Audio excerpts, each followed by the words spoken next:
Reading through the Bible in a year, August 23rd, 1 Samuel 15, Romans 13, Jeremiah 52, and Psalm 31.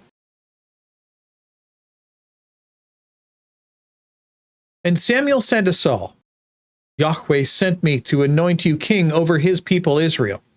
Now therefore, listen to the words of Yahweh. Thus says Yahweh of hosts, I have noted what Amalek did to Israel in opposing them on the way when they came up out of Egypt. Now go and strike Amalek and devote to destruction all that they have. Do not spare them, but kill both man and woman, child and infant, ox and sheep, and camel and donkey. So Saul summoned the people and numbered them in Telaim, 200,000 men on foot, and 10,000 men of Judah. And Saul came to the city of Amalek and lay in wait in the valley. Then Saul said to the Kenites, Go, depart, go down from among the Amalekites, lest I destroy you with them. For you showed kindness to all the people of Israel when they came up out of Egypt. So the Kenites departed from among the Amalekites. And Saul said to the Amalekites, or Saul defeated the Amalekites from Havilah as far as Shur, which was east of Egypt. If there's a note in here specifically about the Kenites, I'll read the note from the ESV Study Bible. The Kenites, Moses' father-in-law, Jethro, was a Kenite. This is from Judges 1:16. And he and his son had been helpful to the Israelites, Exodus 18 and Numbers chapter 10. When he said, Depart, lest I destroy you with them. The Kenites had settled among the Amalekites. David likewise spared them during his time in Ziklag. Saul's action in this situation is commendable. Continuing on. Verse 8 here. And he took Agag, the king of the Amalekites, alive, and devoted to destruction all the people with the edge of the sword. But Saul and the people spared Agag and the best of the sheep and the oxen of the fat the fattened calves. Words are hard today, and the lambs, and all that was good, and would not utterly destroy them. All that was despised and worthless they devoted to destruction. The word of Yahweh came to Samuel. I regret that I have made Saul king, for he has turned back from following me and has not performed my commandments. And Samuel was angry, and he cried to Yahweh all night. Now, there's a note on here. We're going to get to that later on in verse 29 when we read it from the Reformation Study Bible. But just remember that God regrets this action. This is important. It comes up later. And Samuel rose early to meet Saul in the morning. And it was told Samuel, Saul came to Carmel, and behold, he has set up a monument for himself, and turned and passed on and went to Gilgal. Samuel came to Saul, and Saul said to him, Blessed be you. Blessed be you to Yahweh. I have performed the commandment of Yahweh.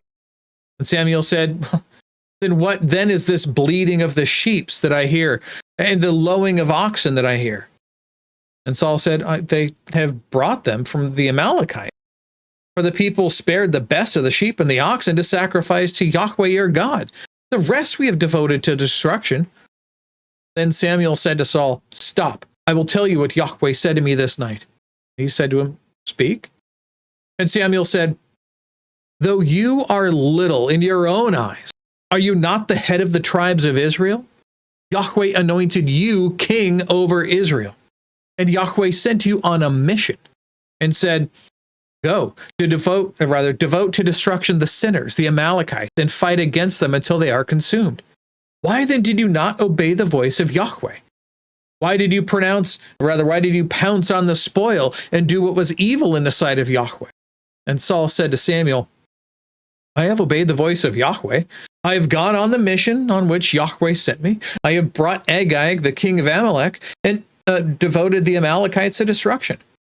But the people took of the spoil, sheep and oxen, the best of the things devoted to destruction, to sacrifice to Yahweh, your God, in Gilgal. He said, Look, we were going to kill them anyway. Why not sacrifice them to God? Is that what God said to do with them? No.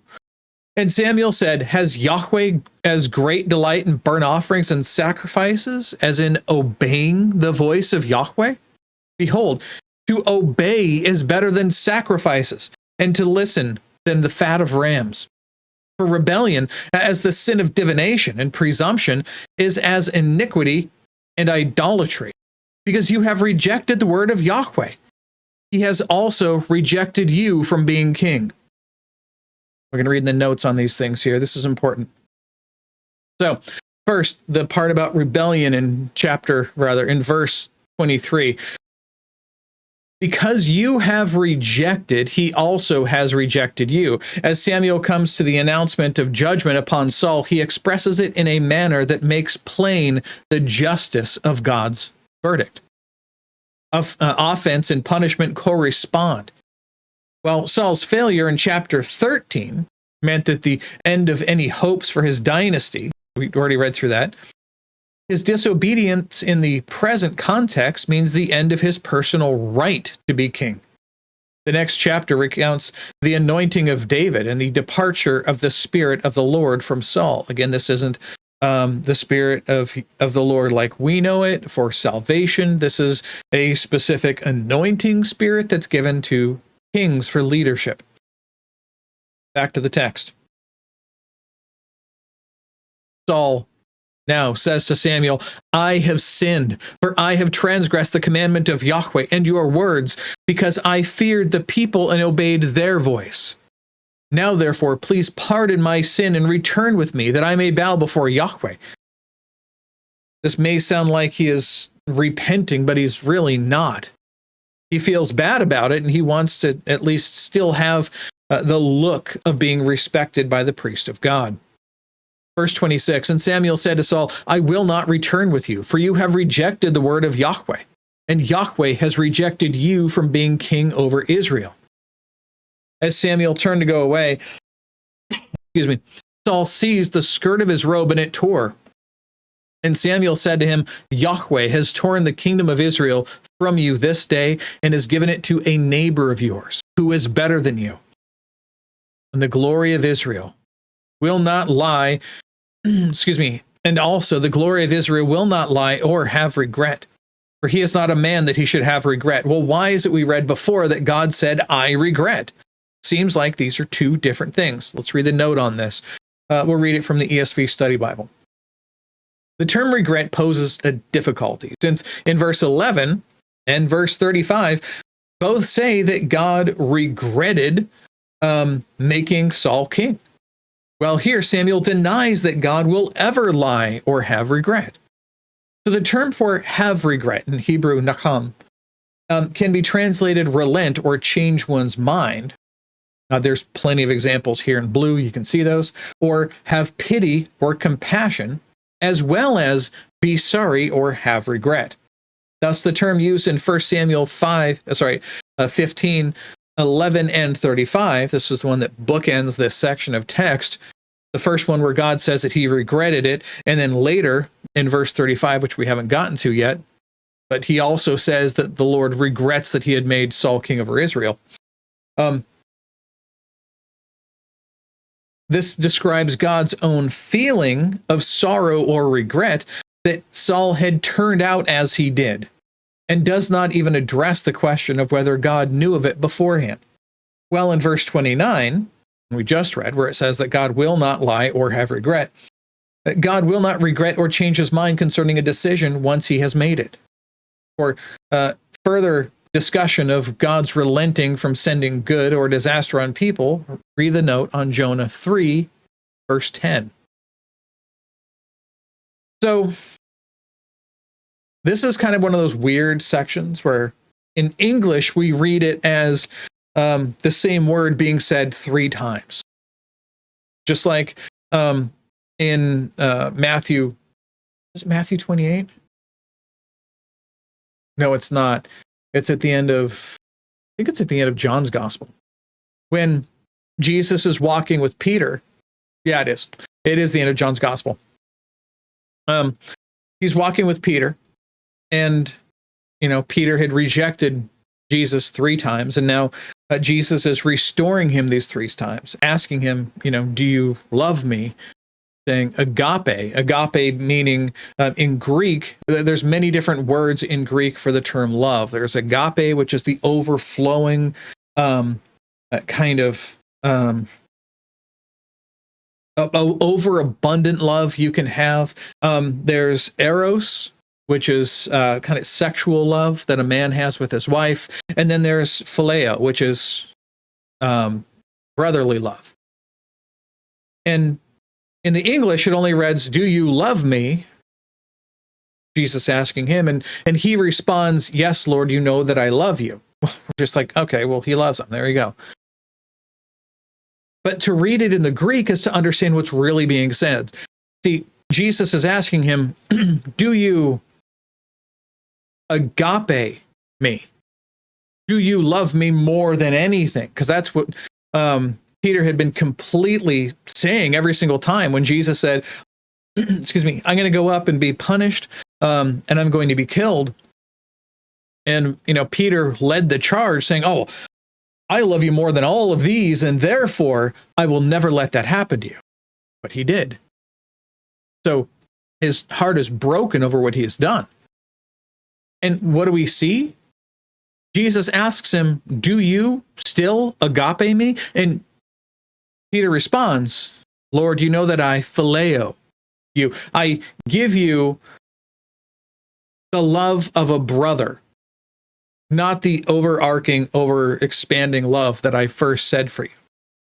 And so that's the point being made. In the Greek, we can understand more of the context of what's being said. In English, it kind of breaks it. We see the same thing here, where in context, in just reading the text itself, it says, and well, God regretted making Saul king. And then at the end, it says that, Yahweh regrets that he had made him king. But it also says that Yahweh will not lie or have regret. So it's the sense that is lost in the English language. That's what we're missing here. So going back to, and this is, again, a super important piece of text. I know a lot of people look at these historical books and be like, oh, these are old things that happen to old people. But these are very important things for us to understand who God is in context. So we learn from these statements how God makes decisions. Now we're never going to understand all of the aspects of that, but we can learn from the repeatable aspects of how he engages with other people.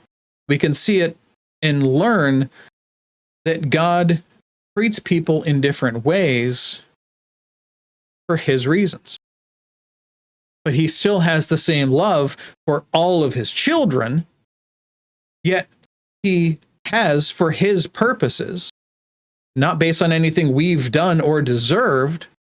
We haven't earned our salvation, but he has still elected us before we had done anything, either good or bad. He is the one who selected us ahead of time for salvation. He has elected us out of all of those around us for salvation. How are we to know who's of the elect? We don't. We just know that he has elected us, and we're thankful for that. And therefore, we can't lord it over other people. Right? I'm getting off the subject here. These are important things to note because it tells us about who God is as we see these things repeated throughout history. When God makes a decision, he does not lie or regret the decision that he's made. He still follows through with the thing that he said he was going to do. He's not a man. Men change their minds all the time. However, he can still regret, first, that Saul is being such a terrible king and leading Israel so poorly. And he can also regret the impact this is going to have on the rest of Israel until David is raised up in power as the next king. So he has regret for what this is going to do to other people. He does not regret the decision that he made in setting him up, knowing full well beforehand what was going to come of it. He still regrets seeing his creation and those who call themselves by his name, suffering so greatly because of this king. Continuing on. So, verse 30. Then he said, I have sinned, yet honor me now before the elders of my people and before Israel, and return with me that I may bow before Yahweh your God. Now he shows his hand that he wants to be, he wants Samuel to come with him to save face in front of the other people. He understands that he has lost all of these things, and it starts tearing him apart emotionally and even mentally later on. We'll get to that later. But now in the moment, he's asking him to please come with me. Verse 31. So Samuel turned back after Saul, and Saul bowed before Yahweh. Then Samuel said, bring here to me Agag, the king of the Amalekites. And Agag came to him cheerfully. And Agag said, surely the bitterness of death is past. The king of the Amalekites, all of his people are now dead because of him. And because of the things that his ancestors had done. And he's still like, yeah, that's over now, right? And Samuel said, as your sword has made women childless, so shall your mother be childless among women. And Saul hacked Agag to pieces before Yahweh in Gilgal. Then Samuel went to Ramah, and Saul went up to his house in Gibeah of Saul. And Samuel did not see Saul again until the day of his death. We'll get to that. But Samuel grieved over Saul, and Yahweh regretted that he had made Saul king over Israel. Moving on now to Romans 13.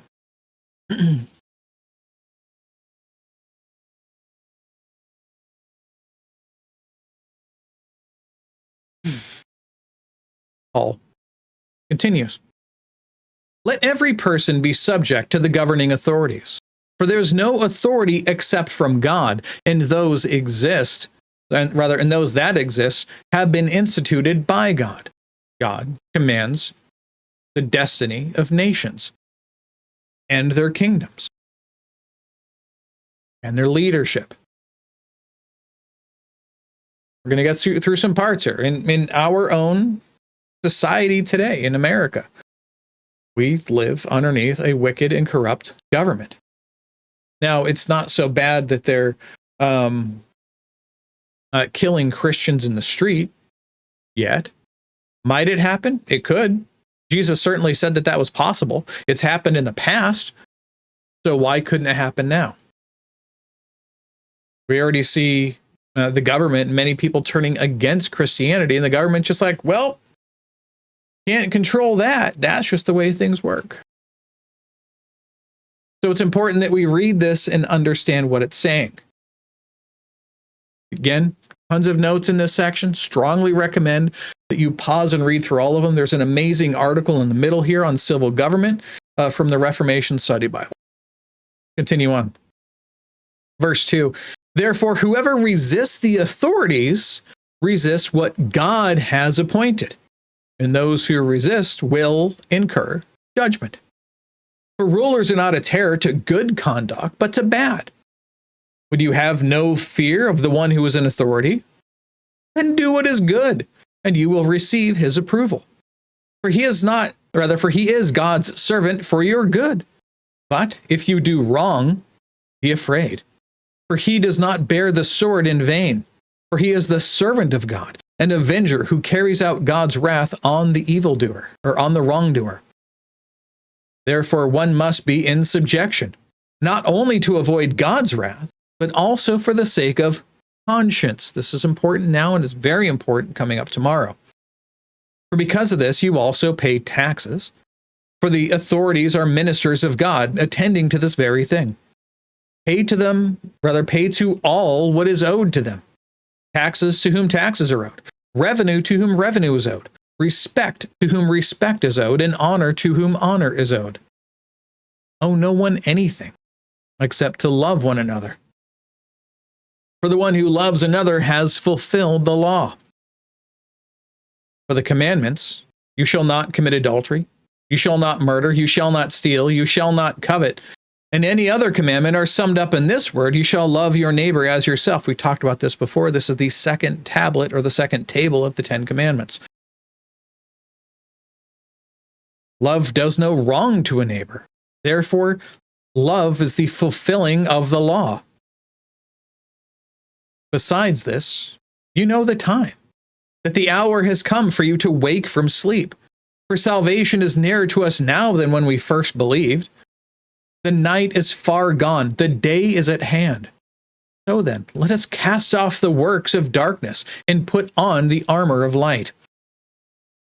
Let us walk properly, as in the daytime, not in orgies and drunkenness, not in sexual immorality and sensuality, not in quarreling and jealousy, but put on the Lord Jesus Christ and make no provision for the flesh to gratify its desires. There's a specific note on this. Not really, but I'll read the one from the ESV Study Bible because it wraps it up pretty well. Paul's exhortations can be summed up in the call to put on Christ. The metaphor of putting on clothing implies not just imitating Christ's character, but also living in close personal fellowship with him. Even though believers have new life, they still must constantly renounce the flesh and refuse to gratify its desires. As we read through the rest of the New Testament, you're going to see Paul refer to this repeatedly as putting on the new man and forsaking the old man, that of the flesh. Good, move on now to Jeremiah 52.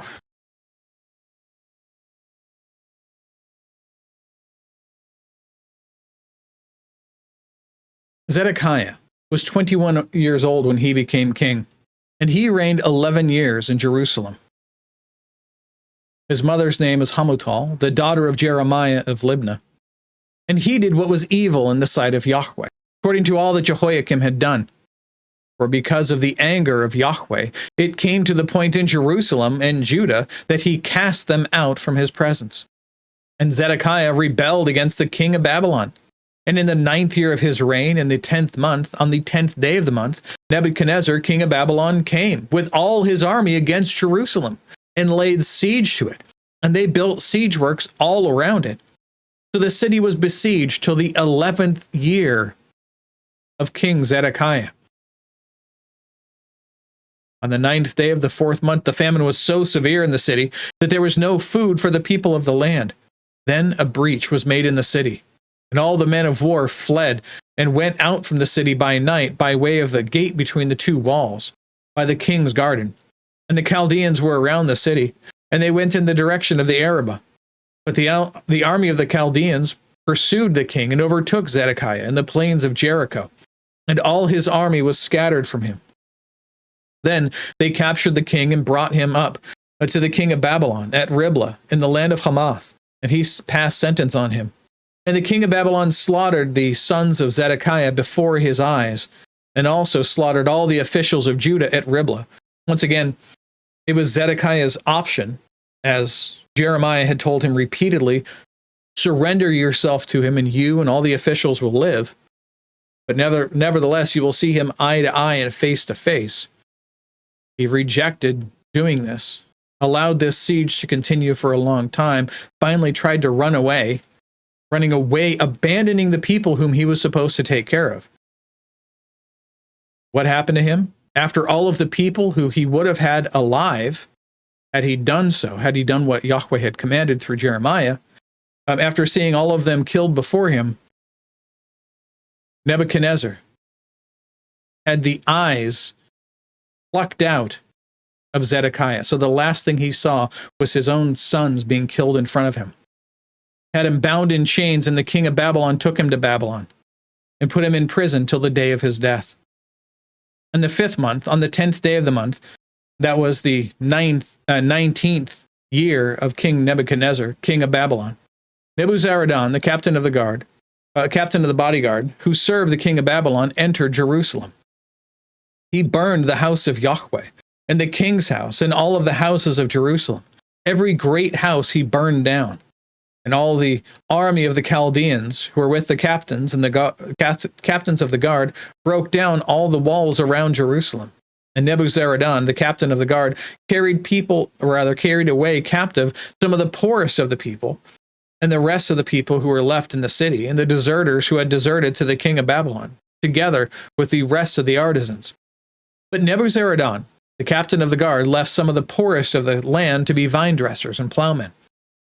And the pillars of bronze that were in the house of Yahweh, and the stands and the bronze sea that were in the house of Yahweh, the Chaldeans broke them in pieces and carried all the bronze to Babylon.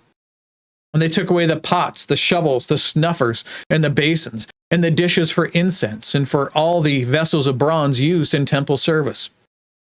Also the small bowls and the fire pans, and the basins and the pots, and the lampstands and the dishes for incense, and the bowls for drink offering.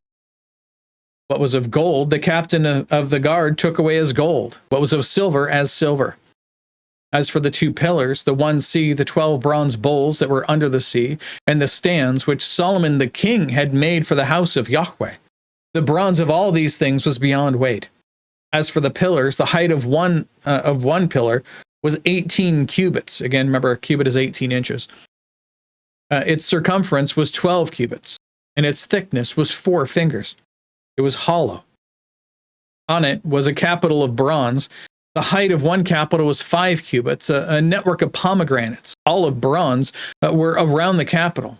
And the second pillar had the same, with pomegranates. There were 96 pomegranates on the sides. All the pomegranates were 100 upon the network all around. And the captain of the guard took Sariah, the chief priest, and Zephaniah, the second priest, and the 3 keepers of the threshold. And from the city he took an officer who had been in command of the men of war, and 7 men of the king's council who were found in the city, and the secretary of the commander of the army who mustered the people of the land, and 60 men of the people of the land who were found in the midst of the city. And Nebuzaradan, the captain of the guard, took them and brought them to the king of Babylon at Riblah. And the king of Babylon struck them down and put them to death at Riblah, on the land of Hamath. So Judah was taken into exile out of its land. This is the number of the people whom Nebuzaradan carried away captive. In the 7th year, 3,023 Judeans. In the 18th year of Nebuchadnezzar, he carried away captive from Jerusalem 832 persons. In the 23rd year of Nebuchadnezzar, Nebuzaradan, the captain of the guard, carried away captive of the Judeans 745 persons. All the persons were 4,600. And in the 37th year of the exile of Jehoiachin, king of Judah, in the 12th month, on the 25th day of the month, Evil-Merodach, king of Babylon, in the year that he began to reign, graciously freed Jehoiachin, king of Judah, and brought him out of prison. And he spoke kindly with him, and gave him a seat above the seats of the kings who were with him in Babylon. So Jehoiachin put off his prison garments, and every day of his life he dined regularly at the king's table. And for his allowance, a regular allowance was given him by the king, according to his daily needs, until the day of his death, as long as he lived. That is all the entire book of Jeremiah. I'm telling you, it's an amazing book. I love it so much. All right, let's conclude today in Psalm 31.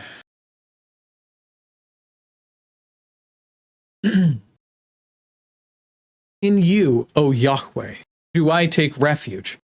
Let me never be put to shame. In your righteousness, deliver me. Incline your ear to me. Rescue me speedily. Be a rock of refuge for me, a strong fortress to save me. For you are my rock and my fortress, and for your name's sake you lead me and guide me. You take me out of the net that they have hidden for me. For you are my refuge. Into your hand I commit my spirit. You have redeemed me, O Yahweh, faithful God. I hate those who pay regard to worthless idols, but I trust in Yahweh. I will rejoice and be glad in your steadfast love, because you have seen my affliction. You have known the distress of my soul. You have not delivered me into the hand of the enemy. You have set my feet in a broad place. Be gracious to me, O Yahweh, for I am in distress. My eye is wasted from grief, my soul and my body also.